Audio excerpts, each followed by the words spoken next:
তোমরা কি জানো আলো এবং তাপ যদি শক্তি হয় আর মহাশূন্য ফাঁকা থাকে তাহলে এগুলি কিভাবে চলাচল করে?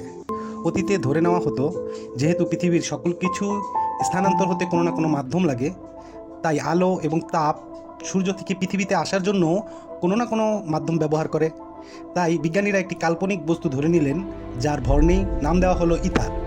অর্থাৎ বিদ্যুৎ চৌম্বকীয় তরঙ্গের বাহক হিসাবে ইথার নামে একটি বিষয় কল্পনা করা হয়েছিল। কিন্তু 1887 সালে মাইকেলসন ও মোরলি তার অস্তিত্ব আবিষ্কার করার চেষ্টা করে দেখিয়েছিলেন যে প্রকৃতপক্ষে ইথার বলে কিছুই নেই। এর কারণ হলো আলোর বেগ স্থির এবং গতিশীল কোনো মাধ্যমেই সমান। এই বিষয়টির ব্যাখ্যা পাওয়া যায় 1905 সালে আইনস্টাইনের আপেক্ষিকতার তত্ত্ব থিওরি অফ রিলেটিভিটি থেকে। আপেক্ষিকতার তত্ত্ব থেকেই সর্বকালের সবচেয়ে চমকপ্রদ সূত্র E=mc² বের হয়। এখানে দেখানো হয়েছে যে বস্তুদের ভরকে শক্তিতে রূপান্তর করা সম্ভব। এখানে বলা যায় যে আলো হলো তড়িৎ চৌম্বকীয় তরঙ্গ বা ইলেকট্রোম্যাগনেটিক ওয়েভ। এই তরঙ্গের বৈশিষ্ট্য হলো এটি নিজেই নিজের বিদ্যুৎ ও চুম্বক ক্ষেত্র তৈরি করে, একটির পরিবর্তন আরেকটিকে সৃষ্টি করে, তাই মাধ্যম ছাড়াই চলতে পারে। তাপ তিনভাবে ছড়ায়: কন্ডাকশন, কনভেকশন, রেডিয়েশন।